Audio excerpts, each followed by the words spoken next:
So hey, what's up YouTube? Welcome back to the channel. Today I want to talk about the foods in the Philippines. Are they safe to eat? Just my experience, especially living in the province. All the little shops you'll see, little teeny miniature stores, a lot of them, they call it street foods. And how they're prepped.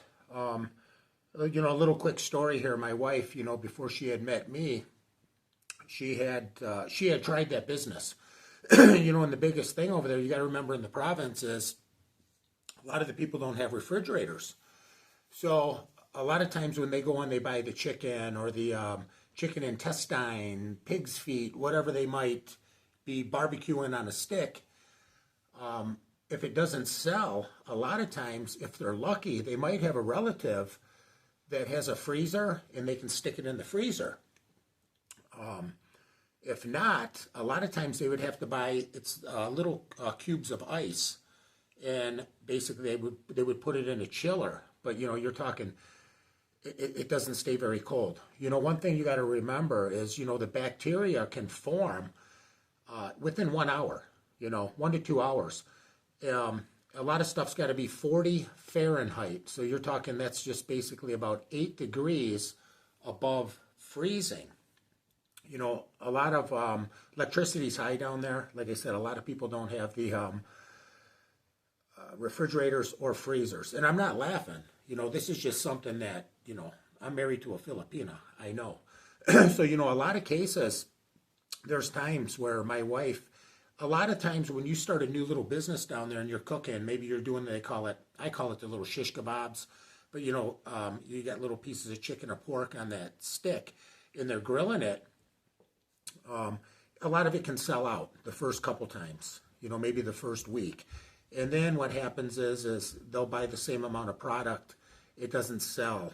So that was the biggest thing with her is they had all this left over. And then their own relatives would want to charge them to put it in the refrigerator, direct relatives, They know they're just getting started, but, that's how it works down there. The biggest thing is these street food stands, majority of them, and I'm not trying to knock the Filipino culture. I'm just saying this is how it is. There is a rare few that do have refrigerators, that do wash from fresh bottled water, because even those places where you get the bottled water in like the 5-liter containers, a lot of people there aren't keeping up on the maintenance. So the quality of the water, I used to drink from there, and there was times where I ended up getting diarrhea because obviously they're not maintaining the place because it's expensive, and it happens. Just like probably here in America. So I tried to stick with, I would buy cases and cases of bottled water. So I'd rinse, when we buy chicken, when I'm down in the province, we'll buy off of Magnolia directly from the manufacturer. It comes on the truck. They're fresh. We smell them. I'll smell all the chickens. And then we immediately take them home. We wash them in the good purified water. I bag them. I got the Glad freezer bags and put them right in the freezer. Sometimes some of them too will chop up whatever, into chicken breasts. I bag them. I label them. But we'll buy 50, 60 chickens at a time. Those street food vendors. Now, here's a quick little story. I have a friend down there, or I consider a friend. Maybe he's not. Maybe he's just being nice to me. But he's actually a really good guy. Let's just say they own, you see those roasted chickens. Maybe they got 30 to 50 of them. They're turning. We have a machine at the house that I converted into where we can just cook from fire. And then we kept a couple of them where if we wanted to roast chicken, we could. So you got leftover chicken at the end of the night. They're on the skewers, 3 or 4 or 5, because they're doing, a lot of times down there, it's the small Cornish hens. They're roasting. It becomes, let's say they close 9 or 10 o'clock at night. They got 30 chickens left. Maybe they have 20 chickens left.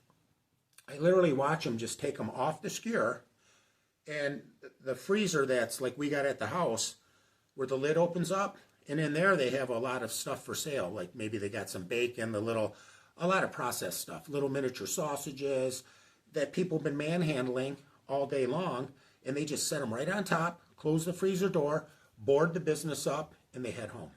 Next morning, once the coals are hot, pull them out of the ice box or the freezer, stick them right back on there. Those are the first chickens that are served, you know. So you just got to be careful when you go down there. Me personally, I've never eaten from the street food vendors. There are a couple franchise chicken places where I've watched them actually put the fresh chicken on, and we said, you know, they said it'll be done in like 45 minutes. We've left, we came back, got that chicken. That's just how I am. I've gotten, I guess you could call it food poisoning down there. The thing you got to remember is when you go to these markets, if you go early in the morning or if you're dating a Filipina, one of the relatives might go right to the ocean where you're getting fresh fish. I mean, literally, you're getting them coming in a bucket or they put them in a bag and they're still flopping. That's okay. But a lot of these fishermen will come in 3, 4 in the morning and they go right to the market and they deliver the fish. And that fish is sitting out all day. And like I said, it only takes 1 to 2 hours. When we get fish, we've bought it at the market. We know what places to go to where it's being chilled. It's actually in a refrigerator. It's in a container. It's closed. It's not sitting out all day. And some of them will justify, they'll put a couple ice cubes in there, and they sit there and they got these little things where they're basically waving the flies, or they got the little fan running, and those flies lay larvae. And why I can talk about this is, like I said, my Filipino wife tells me, no, you don't want that, you don't want that. There was times where I was craving fish, because they do got some good fish down there. And it was too late. She said, we can't buy fish now. It's been sitting out all day. And you'll get sick from it. I've gotten sick here in America from it a long time ago. So I know in the comments people are going to say, oh, well, that can happen in America. Yeah, but over there it happens frequently. It happens daily. You got to remember, a lot of that food that's out there, they're used to it. To me, and any one of us that are American or, from Canada, it's spoiled. You will get sick. It's been sitting out all day long. I know when I buy a good quality fish, when we get a fresh tuna, for example, you buy a fresh tuna, we slice it, then you smell it, you wash it, I smell it. There's no smell. It's good fish. I've had it where, hey, we got fresh tuna. They pull it out of the ice box, because you got to remember, it gets kind of frozen. It's not really frozen. Then they'll set it out. It defrosts. Then they put it back in. It might not have sold for 2 or 3 days. You're talking a pretty good sized tuna.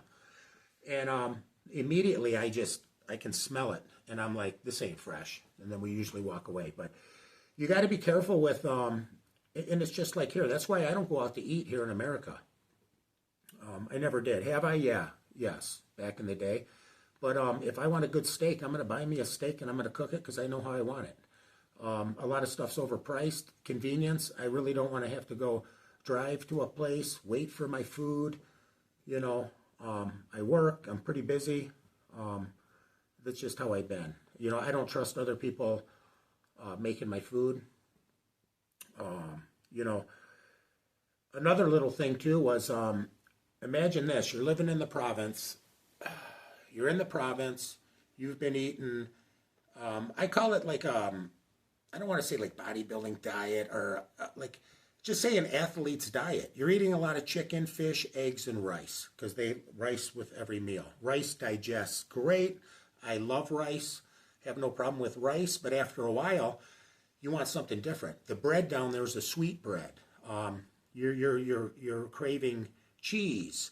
So we jump on the motorcycle and we head down to good old Dumageddon. I call it Dramageddon. And we get down there and we go to this restaurant that, don't get me wrong, it's a nice looking restaurant. It always seemed interesting. I can't remember the name. It's something race car, something. Real close to the boulevard on the side street. I believe there's some Maria something condominiums are on the other side maybe. But it's race car something. And another vlogger, a couple other, I think one was a Filipino vlogger, said the same thing. we go there. It's me and my wife. We're away from the kids, which was nothing wrong with the kids. It's just our time. But then actually going down to Dumageddon to handle maybe immigration, maybe go to a Wise Choice supplement store, get something at the hardware store. It's been a rough day. So we go to this restaurant, we sit down and we order. And next thing you know, and we're both starving. We're starving. We do a lot of walking. And they bring I see the food coming. Well, they bring my food. And I remember it was some kind of hamburger. And I don't see my wife's food. So my wife said, "Oh, just give him a minute." Well, I'm starving, and so I'm waiting. So then finally I say, "Dexel, you need to say something." So she does, and they tried to cover it up. The thing is they never put her order in. So here's my food getting cold. So like my wife said, "Eat," and I felt bad because I'm like, I waited. I think I waited about 10 minutes, but. And I started eating. I think right about the time I got done, her food came out. And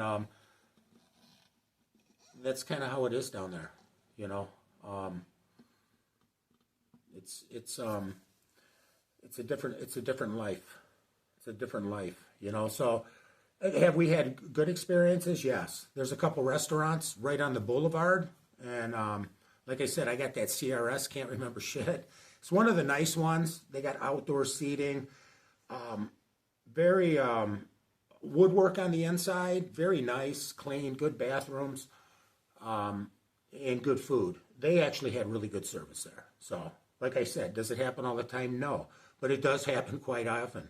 We're at another place that has sushi, and we ended up getting some sushi and some other stuff, and it was the same thing. It was like we wanted the sushi first, and then have the meals come, and they end up bringing the meals, and then the sushi basically we got to go, And like I said, down there, especially this last time, me being down there, 15 months, close to 15 months, I suggest they have that, God, I can't remember the name.